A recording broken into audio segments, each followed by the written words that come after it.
Designing a workout can seem really daunting. It seems like a whole lot to take on at once. And the thing is, if you start looking at your individual workouts, it kind of is that way. But if you back up and you look at the big picture, like your workout periodization over the course of a week or over the course of a month, you can get a broader view and a simpler understanding of what you're really after.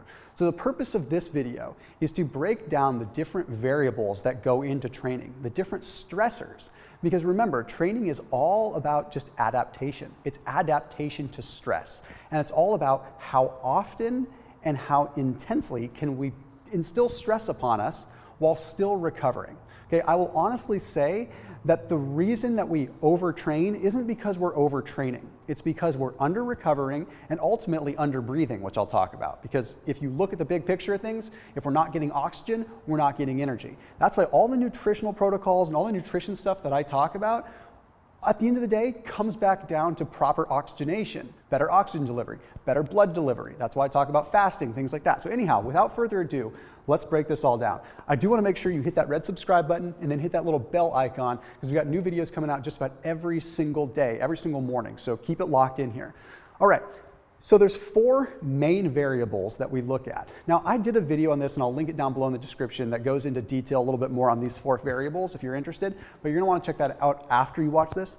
So these 4 variables are all the different kinds of stressors when we're usually going into a workout. Okay, we have volume. That's how much or how many sets of something that you're doing. For example, if you go into the gym and you train chest and you only train chest, you're doing a lot of volume on your chest, right? That's a lot of just abundance of chest exercises. Then we have intensity. That's how hard you push. Okay, how many, do you go to 100% maximal intensity? Do you only do 5 reps, but you're going all the way to the max? That's intensity. Then we have duration. How long is your workout? How much time are you spending in the gym? Or better yet, if you're an endurance athlete, how long are you going for a run or how long are you biking for? Then we have frequency. Now that's how often you're training. Now frequency I put in parentheses because we can't always modulate frequency at the individual workout level. For example, frequency is how often you go to the gym and train.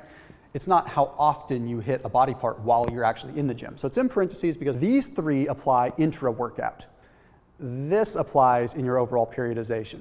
Now, here's where things get really important. I want you to pay attention to what I'm saying here because although it sounds complex, it's actually very easy. If you ever exceed 80% of your rating of perceived exertion, and I'll explain what that means in a second, you're going to have less recovery. Rating of perceived exertion is your own quantifiable just amount of like where do you tax your body the most?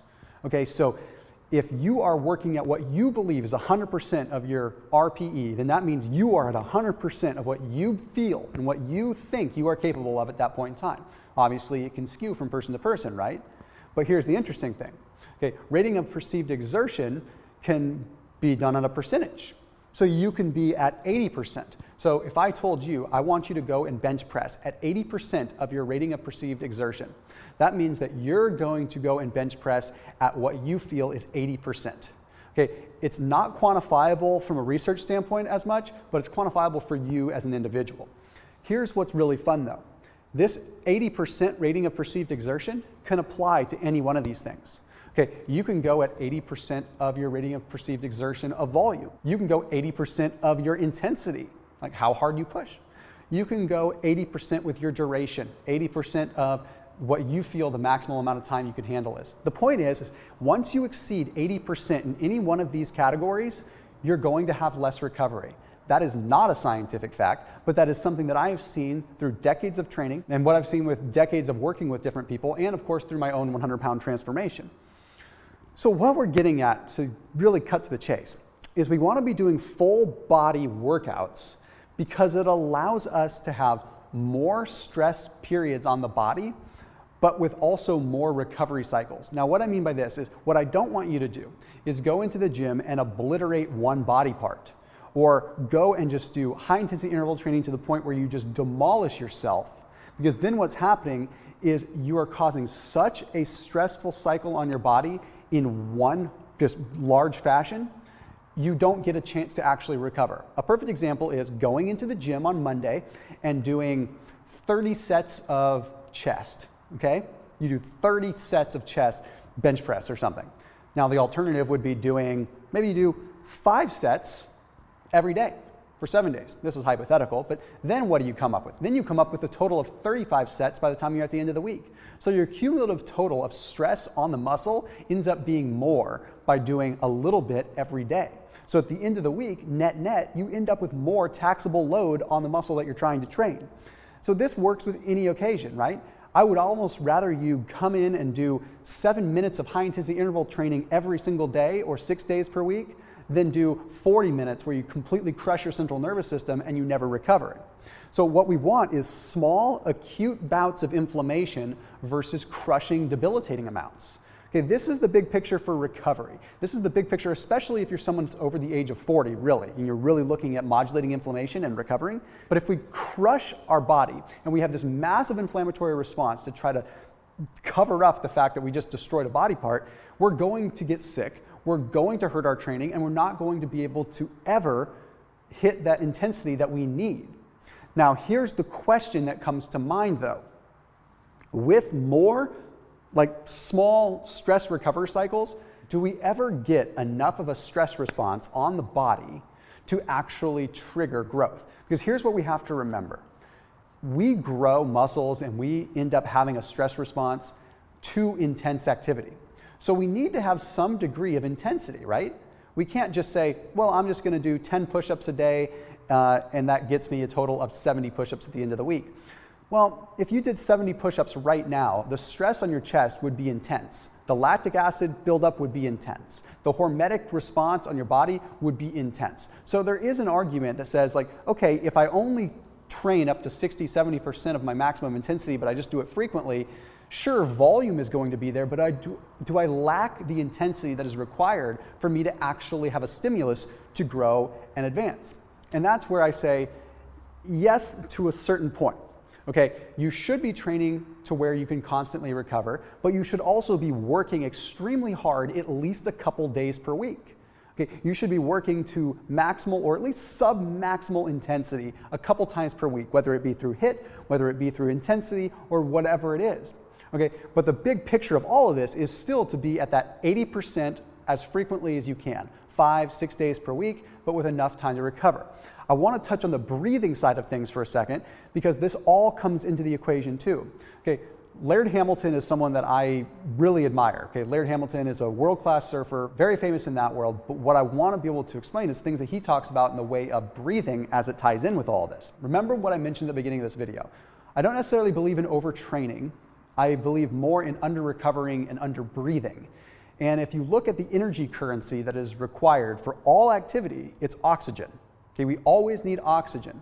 So if we're not breathing right, then we're not able to recover. So if we can get more oxygen, then we can train at a higher intensity and recover better.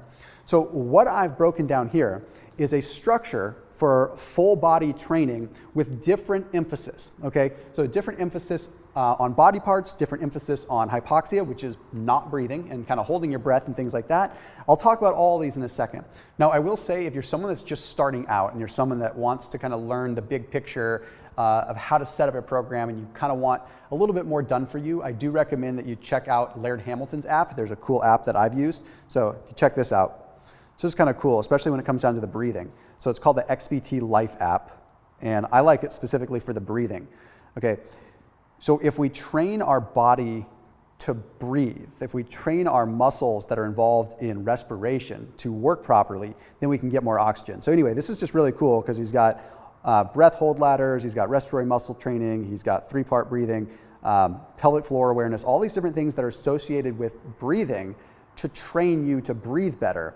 And one of his philosophies is warming up the respiratory system before you work out, which is a huge thing. So I found that if I'm ever trying to push it to maximal intensity, that if I warm up my breathing muscles first, then I improve my performance. Now, there's also been studies that have shown that there's a 5 to 7% improvement in your workout performance if you warm up your breathing muscles. That's like by doing rapid inhalation and exhalation to a certain degree. But also, if you practice training those respiratory muscles, you can get up to a 12% increase in performance simply because you're getting more oxygen. But anyhow, I highly recommend that you check out this app, and it's not just breathing. So now, like if I actually wanted to look at the workouts, I can actually go and do a variety of different workouts that are full body that show like all kinds of different things that follow through that full body setup that I want. So landmine workouts, band workouts, everything that kind of flows in line with what I'm talking about. I'll come back to it in a second, but let's talk about how to actually break this down and do this. There's a link down below to check out XPT Life if you guys do want to check it out. Really cool app. You can try it out for free and everything. Okay, so I recommend that you do a full body routine, but I recommend that you change up your emphasis. Now, again, I've done another video that talks about adding emphasis to the body parts and doing different things, and I'll explain what that means. So in other words, if you go to the gym on Monday and you train full body, then you may want to say, okay, well, I'm going to have a stressful emphasis on one body part today, meaning I'm going to pick chest and I'm going to do 80% for my whole body, but on chest, I'm going to go 100%. And then the next day, maybe you do 80% full body, but you do 100% on your legs. The point with that is you should always be changing up your stimulus. You change up your stimulus so that you still get that intensity. You still get that stress response. Okay, you still get that mTOR activation. You still get the intensity that you need to trigger the adaptive or the adaptation, right? So very, very important there. But you don't have to do it with just body parts. See, this is where things get creative. What about training in a hypoxic state? Okay, so this is another way that you inflict stress upon your body. When you are working out at a high intensity, your muscles get deprived of oxygen. They turn hypoxic. They go into a hypoxic state. So my point with this is if you train in such a way where you deprive yourself of oxygen more, like you do holding your breath, things like that, you practice training literally while holding your breath. I'm not going to go into detail on that practice. My point is that you do different stimulus, different kinds of stimuli that are going to create a different response. Let me give you some other examples. Okay, you can change up your intensity just by adding intensity to one set per group. Okay, so you go into the gym, you have your 80% workout where you're training at 80%, and you say, today is an intensity day. Today I'm gonna add one intense set per muscle group. Everything else is just 80%. So I go my bench press, I'm doing 80%, but I do one set that I go to maximum. And then same thing with legs. So you're barely touching on intensity, but you're not doing that every day. The next day that you come in, you pick another stimulus. Okay, the point is you get creative with the different stressors because your stressors on your body aren't just about how much weight you're lifting. The stressors are all about the different hormetic response that you're having within the body. Let me give you another example, and this is not any kind of product plug at all. This is just talking about things like blood flow restriction training. Okay, where you, those are the things where people put bands around their legs or bands around their arms to try to restrict blood. It's another stressor. Okay, another idea would be training in a super hot environment. Okay, training in a really hot room. You don't always have the ability to do this, but it's an example, right? You are inflicting stress upon yourself in different ways. So by changing your intensity, by changing your volume, by changing your blood flow restriction, by adding some states of hypoxia, by training in different temperatures, training in extreme cold, training in extreme heat, doing one different stimulus that's different every single day. Another one that you can do is focus on more mTOR activation through time under tension, okay? So time under tension is the kind of training where you're not focusing on heavy lifting, you're focusing on keeping the muscle under load. So if we go back again to what I was talking about here with mTOR activation, we're not trying to necessarily debilitate the body. We're just trying to elicit enough stress to trigger growth. And the argument is that if we're training at 80% all the time, will we ever get that growth? Well, we just need that mTOR activation. That's all we need for growth. Okay, we don't need all the other fancy stuff like people think. So in order to get mTOR activation, we need to do a lot of eccentric movements. So another example, today I'm gonna go into the gym and I'm gonna train at 80%, but some of my exercises, I'm going to practice some time under tension eccentric movements where I focus on letting the weight overpower me on the negative repetition, right? So maybe it's a bicep curl where on the way down, I'm doing a lot of slow negative contractions because that's gonna allow us to have a low energy cost with high absolute power. That just means that basically we're putting the most metabolic cellular load on the muscle that we possibly can. So what does a given week look like in that case? Let's just walk you through a simple example. Monday, you come into the gym and you say, today is going to be my intensity variable. I'm going to train everything at 80% so that I have just the maximum amount of recovery, okay? But then I'm going to have one intense set where I go heavy on each muscle group. okay?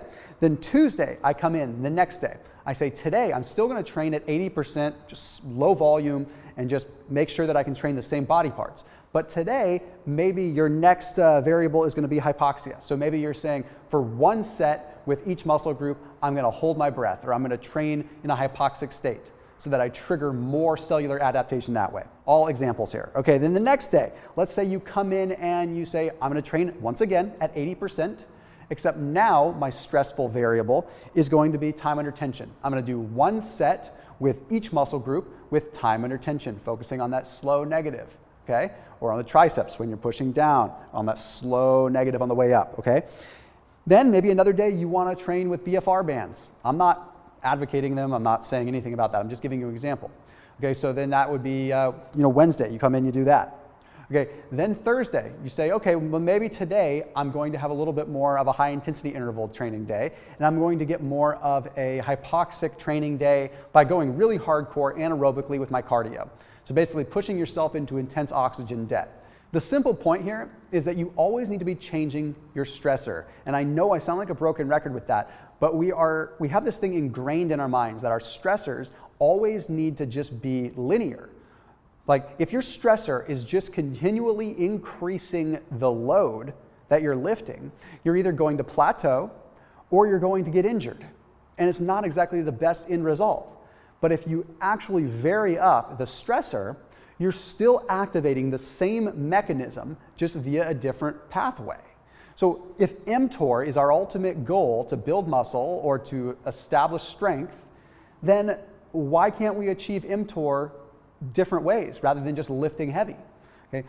Again, the breathing, the recovery is everything. Okay? If you can breathe properly, you can push it and you can get that extra intensity. And again, this is exactly where I'd recommend that XVT Life app, because even me as an experienced, more advanced lifter and someone that knows how to periodize my own workouts, I still rely on an app like that to help me periodize, especially when I'm stressed out or when I don't have time to think about designing my own workouts.